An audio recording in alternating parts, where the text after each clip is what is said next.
Tw iiná is the title of my ice book project. So my name is Peterson Yazzie. I'm from Greasewood Springs, Arizona. So Tw, the Navajo language is water. Be is with. Iiná is life. So it's almost like saying, water is life. So when I was invited to take part in this project, I was very excited for the opportunity.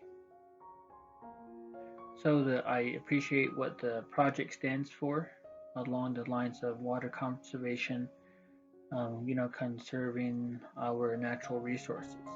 Um, so growing up, at a young age, I learned how important water was. I grew up without running water in our home.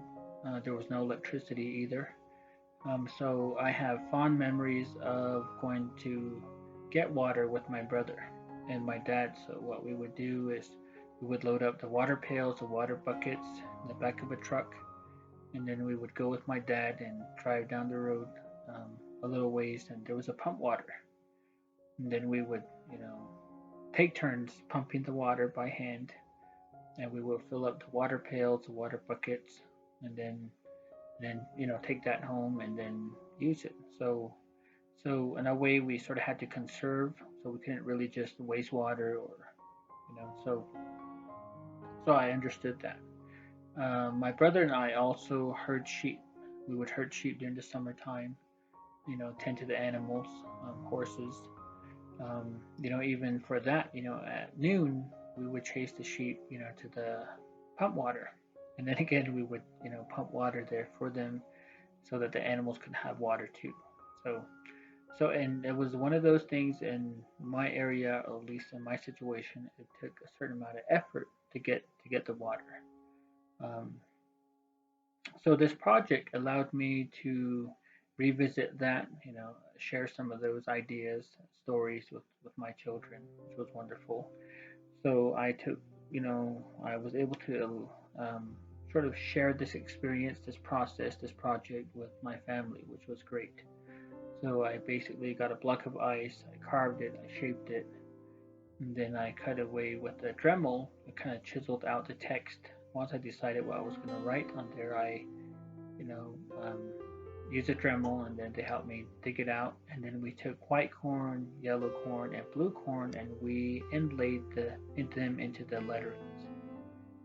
And then I put it back in the freezer to put more, build the ice back up. And then after that, then I went back and I had to recarve, reshape it again.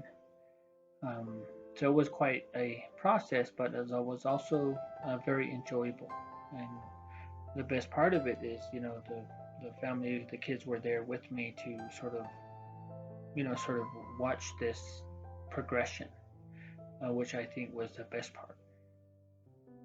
So, we're able to talk, I was able to share a little bit about, my experiences growing up with them, here and there. So it turned out to be a fun project. And our youngest one is Orion. Our second oldest is Tatum, and our oldest one is Peyton.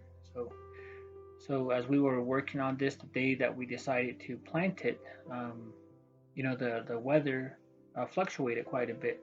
So it was like windy, then you had rain, you had sleet, you had hail, and that would stop, and then the sun would come out, and then it would, go all over it, do it all over again. So it was one of those days where, um, it was certainly made it for an interesting project, which was great.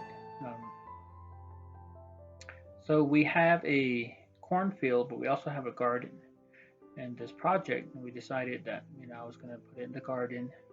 So we cleared an area for it, and then we situated there, and then gently began to cover it. So the idea was just to sort of plant it almost in a way, I guess you could say in a way, make an offering to the land, right? So because the corn, that's what that is for us in our culture. It's not only a food source, but we also use it to communicate with the holy people. We make the offering. So in our culture, they say, you just don't take. You always have to give something first. then you're able to get something in return. So along those lines, those were just some of the things that came to mind as I was working on this. So here I'm taking the ice, the corn, and then I'm putting it into the ground. So it's almost like my offering, and even the natural elements like the rain. In the Navajo culture, they say if it's soft, gentle rain, we refer to that as the female rain or Netsaba'ad. And then if there's rain with lightning and thunder, we refer to that as the male rain, which would be Netsabaka. So one of the nice things about growing up amongst the culture ceremonies is, they sort of, stress it that, I learned early on that, we're just a part of the universe. Conserving the natural resources is just as important. So, like, even when our medicine men go to gather, herbs, from the land or the mountains, they only take what they need, but they just don't go and they always make an offering first. And sometimes that comes in the form of corn pollen. So they always made that offering first before they gathered the natural elements. And they only gather what they need just for the purpose that they need it for. So along those lines, I was able to sort of, give that some thought. And lo and behold, what we planted a few days later began to sprout, little corn plants there. So I really enjoyed the project. I surely appreciate what it stands for. Even that book, like it's almost like a book of knowledge, being able to sort of, spread the knowledge, the idea, and so a big thank you to Basia Irland, my former professor at University of New Mexico, while I was a grad student there. So Ahéheeʼ, thank you very much.